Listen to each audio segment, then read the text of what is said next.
എല്ലാവർക്കും നമസ്കാരം. ജെൽ എന്ന് പറയുന്നതും ഒരു ഫീൽഡാണ്. അതായത് പഠിക്കാനുള്ള ഒത്തിരി വെറൈറ്റി ഓഫ് ജെൽസ് നമുക്ക് ഉണ്ടാക്കിയെടുക്കാനായിട്ട് പറ്റും. അപ്പോൾ അത് എന്താണെന്ന് നോക്കാം. നിന്ന് ഈ കാര്യങ്ങൾ പഠിച്ചെടുക്കാൻ ആഗ്രഹമുള്ളവരായിട്ട് വരുമ്പോൾ ഞാൻ പൊതുവെ നാച്ചുറലായിട്ടാണ് ഗമ്മുകൾ ഉപയോഗിച്ചിട്ടാണ്, നാച്ചുറൽ ഗംസ് ഉപയോഗിച്ചിട്ടാണ്. പോളിമർ ഉപയോഗിക്കുന്നത് വളരെ കുറവാണ്. എനിക്കതാണ് ഒന്നും കൂടി റിസൾട്ട് കിട്ടുന്നത്. ഫീലല്ല ഞാൻ നോക്കുന്നത്, റിസൾട്ട് കിട്ടുന്നതാണ് ഞാൻ നോക്കുന്നത്. അപ്പം അങ്ങനെ പഠിക്കാനായിട്ട് വരുമ്പോൾ ഞാൻ പൊതുവെ ഇതുവരെ ക്ലാസ് എടുത്ത് കൊടുത്തിരിക്കുന്നതും നാച്ചുറൽ ഗം. എന്നാൽ അവരോട് ഞാൻ പറയാറുണ്ട് ഇങ്ങനെ പോളിമേഴ്സ് അവൈലബിൾ ആണ്, നിങ്ങൾക്ക് അത് വെച്ചിട്ട് ചെയ്യാമെന്നുള്ളത്. അപ്പോൾ ഇത് നാച്ചുറൽ ജ്യൂസ് വെച്ചിട്ട് ചെയ്തെടുത്ത ജെല്ലാണ്. അപ്പോൾ നമുക്ക് എല്ലാവർക്കും അറിയാം, കുറേ പേർക്കൊന്നും ഇത് ഇഷ്ടമല്ല. അപ്പോൾ ഇങ്ങനെ ഒരു ഫീലാണ്, അതായത് ഒരു ജെല്ല് കൺസിസ്റ്റൻസിയിൽ വരാതെ നമ്മൾ 1.50 യൂസ് ചെയ്താലും ഇത് ഇങ്ങനെ ഇരിക്കും. പക്ഷേ ഈ ഒരു ടെക്സ്ചറിലാണ് നമുക്കത് കിട്ടുന്നത്. അപ്പോൾ പൊതുവേ മാർക്കറ്റിൽ അവൈലബിൾ ആയിട്ടുള്ള ജെല്ലുകൾ, എസ്പെഷ്യലി ഈ നമ്മുടെ അലോവേറ ജെല്ലുകൾ യൂസ് ചെയ്യുന്നവർക്ക് ഈ ഒരു കൺസിസ്റ്റൻസി ഇഷ്ടം ഉണ്ടാവില്ല. എനിക്ക് പക്ഷേ ഇത് റിസൾട്ട് തരുന്നതുകൊണ്ട് എനിക്കിതാണ് ഇഷ്ടം. വളരെ ചെറിയ ക്വാണ്ടിറ്റി മതി. അതുപോലെ ചൂടുകുരു, അലർജിക്കൊക്കെ എനിക്ക് ഭയങ്കര റിസൾട്ട് ഇതിന് തോന്നിയിട്ടുണ്ട്. അപ്പോൾ നാച്ചുറലായിട്ട് നമ്മൾ യൂസ് ചെയ്യുന്ന പല ടൈപ്പ് ഗമ്മുകളുണ്ട്, അതൊക്കെ ഡിഫറെൻ്റ് ആണ്. ഇതിപ്പോൾ സാന്താൻ ഗം വെച്ച് ചെയ്ത സാന്താൻ ഗം, പല ടൈപ്പ് സാന്താൻ ഗം ഉണ്ട്.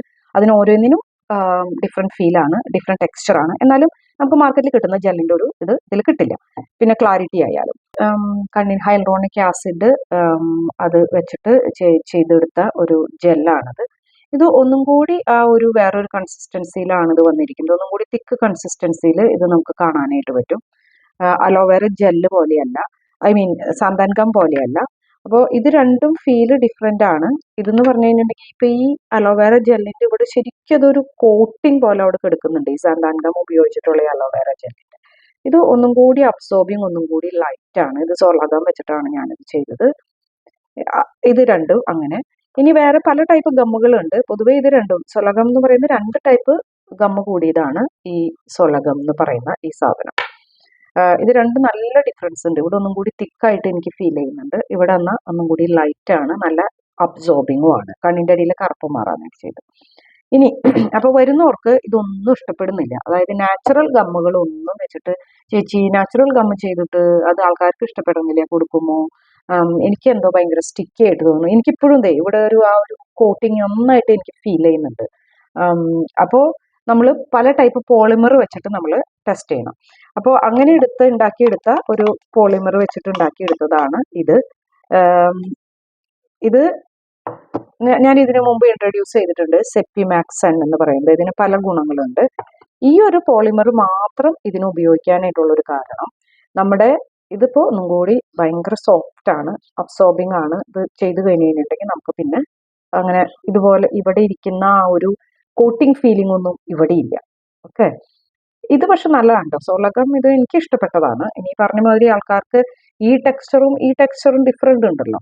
ഇപ്പോൾ എന്താ പറയുക, ആ ഒരു ഇപ്പോൾ ക്ലാരിറ്റി അല്ലെങ്കിൽ എന്ന് വെച്ചിട്ടുണ്ടെങ്കിൽ ഇതൊരു സ്മൂത്ത് ആൻഡ് സിൽക്കി ടെക്സ്ചർ കണ്ടോ. ഇതെന്ന് പറയുന്നത് ഒരു സ്മൂത്ത് ആൻഡ് സിൽക്കി ടെക്സ്ചറാണ് ഇതിന്. ഇതുപോലെ പല പോളിമർ നമുക്ക് അവൈലബിൾ ആണ്. ഇതിലും സ്മൂത്ത് ആൻഡ് സിൽക്കി ടെക്സ്ചർ കിട്ടുന്ന ഒരു പോളിമറാണ് HC എന്ന് പറയുന്നത്. പക്ഷേ പ്രശ്നം എന്താണെന്ന് വെച്ച് കഴിഞ്ഞാൽ നമുക്കെല്ലാം അലോവേറ ജ്യൂസ് നമ്മൾ ഇതിപ്പോൾ ഞാൻ പ്യുവർ ജ്യൂസ് എടുത്താണ് ഉണ്ടാക്കിയത്, 15%. ഈ ജ്യൂസ് വെച്ചുണ്ടാക്കുമ്പോൾ നമുക്ക് അതിൽ ഇലക്ട്രോലൈറ്റ്സ് ഉണ്ട്, അതുമായിട്ട് റിയാക്ട് ചെയ്യും. അപ്പോൾ മിക്ക പോളിമറും നമുക്ക് ഇത് വെച്ച് അലോവേറ ജ്യൂസ് വെച്ച് ഉണ്ടാക്കാനായിട്ട് പറ്റില്ല.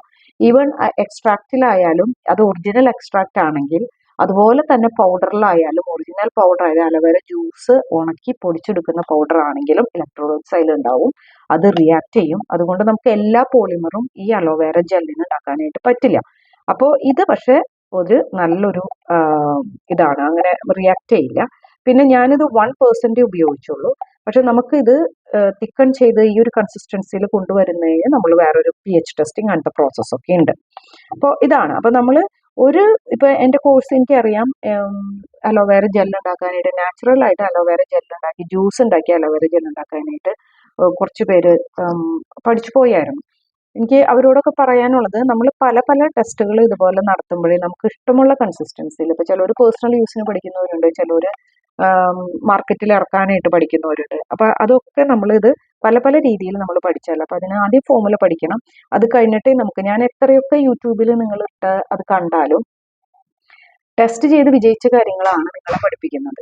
അപ്പോൾ നിങ്ങളോട് പറയുന്ന പല പല ടെസ്റ്റുകൾ, ഇപ്പോൾ ചിലർ ഫുൾ കോഴ്സ് എടുക്കുമെന്നും പറഞ്ഞു വരും, പക്ഷേ ജെല്ലിൽ തന്നെ സ്റ്റക്കായി നിൽക്കുക. കാരണം അവർക്ക് ഇഷ്ടപ്പെട്ട ഒരു ജെൽ ഫോർമേഷനിലേക്ക് അവർക്ക് എത്താൻ പറ്റിയിട്ടില്ല. അപ്പോൾ ചേച്ചി എനിക്കത് ഇഷ്ടപ്പെടില്ല. അപ്പോൾ ഓക്കെ, അടുത്ത ട്രയൽ നടത്തണം. അപ്പോൾ അവർ അടുത്ത ട്രയൽ നടത്തും. അങ്ങനെ അങ്ങനെ എന്നിട്ടാണ് പിന്നെ നമുക്ക് അടുത്ത സ്റ്റെപ്പിലേക്ക് പോകാൻ പറ്റുള്ളൂ. പിന്നെ ചിലർ ഇപ്പോൾ ക്രീം ഉണ്ടാക്കണം പറഞ്ഞു തരും. അപ്പോൾ അവരോട് ഞാൻ കൃത്യമായിട്ട് പറയുന്നത് ക്രീം മാത്രമായിട്ട്, ഇപ്പോൾ നമ്മുടെ നാട്ടിലൊരു ട്രെൻഡ് ഉണ്ട്, അതായത് ഒരു ഫോമുല കൊടുത്തിട്ട് അത് ഉണ്ടാക്കാൻ പറയും. പക്ഷെ ഒരു കാര്യം നമ്മൾ മനസ്സിലാക്കണം, ഒരു ക്രീം ഉണ്ടാക്കുമ്പോൾ ആ ഒരു ഇൻഗ്രീഡിയൻസ് മാത്രമല്ല, നമുക്ക് പലതും എല്ലാത്തിലേക്കും ഇതുപോലെ ആഡ് ചെയ്ത് കൊടുക്കണം. പല കാര്യങ്ങളും നമ്മൾ അതിന്റെ ഗുണത്തിന് വേണ്ടി ആഡ് ചെയ്ത് കൊടുത്തു കഴിയുമ്പോൾ പ്രശ്നം ഉണ്ടാകുന്നത് ആ ഒന്നെങ്കിൽ ഫോമുല ബ്രേക്ക് ചെയ്യും, അല്ലെങ്കിൽ നമ്മൾ കുറേ ഇൻഗ്രീഡിയൻസ് വിടുക, അത് എങ്ങനെ യൂസ് ചെയ്യണം, ഏത് ലിമിറ്റിൽ യൂസ് ചെയ്യണം, എന്തിനോട് ചേരണം, എങ്ങനെ ചേർന്നാലാണ് ഗുണം കിട്ടുന്നത്, അങ്ങനെ ഒത്തിരി കാര്യങ്ങളുണ്ട്.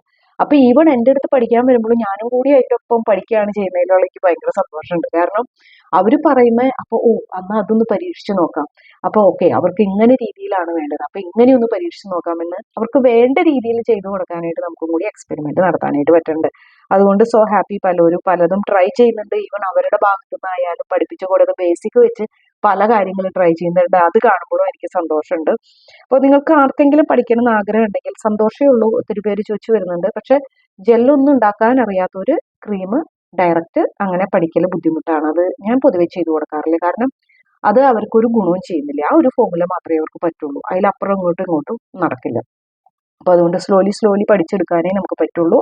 അപ്പോൾ ആവശ്യമുള്ളവർക്ക് ഈവൻ ഗ്രൂപ്പായിട്ട് വന്നു കഴിഞ്ഞാൽ ഒന്നും കൂടി എനിക്ക് ഈസി ആയിരിക്കും ഇൻഡിവിജ്വൽ ക്ലാസ്സിനേക്കാളും. കാരണം ഇൻഡിവിജ്വൽ ക്ലാസ് നമുക്ക് പലതും ഇങ്ങനെ അഡ്ജസ്റ്റ് ചെയ്ത് എന്താ പറയുക, നമ്മൾ ഒറ്റയ്ക്ക് ഇരിക്കണം. അപ്പോൾ നിങ്ങൾക്ക് ആ പരിചയമുള്ള ഒരു ഗ്രൂപ്പ് ആണെങ്കിൽ അങ്ങോട്ടും ഇങ്ങോട്ടും ഷെയർ ചെയ്തും ഒരാളോട് ഒരു എക്സ്പെരിമെന്റ് പറയാം, ഒരാളോട് ഒരു എക്സ്പെരിമെന്റ് പറയാം. അപ്പോൾ പല രീതിയിൽ ആ ഗ്രൂപ്പിൽ തന്നെ അത് ഷെയർ ചെയ്യുമ്പോൾ അത് യൂസ്ഫുൾ ആയിട്ട് വരും. അപ്പോൾ ആൾക്കാർക്കെങ്കിലും താല്പര്യം ഉണ്ടെങ്കിൽ അറിയിച്ചോളൂ. പഠിപ്പിച്ചു തരാൻ സന്തോഷമേ ഉള്ളൂ. അപ്പോൾ ഒരുമിച്ച് നമുക്ക് പല എക്സ്പെരിമെന്റ് നടത്തി ഒരുമിച്ച് മുന്നേറാം. വീണ്ടും കാണാം. ബൈ.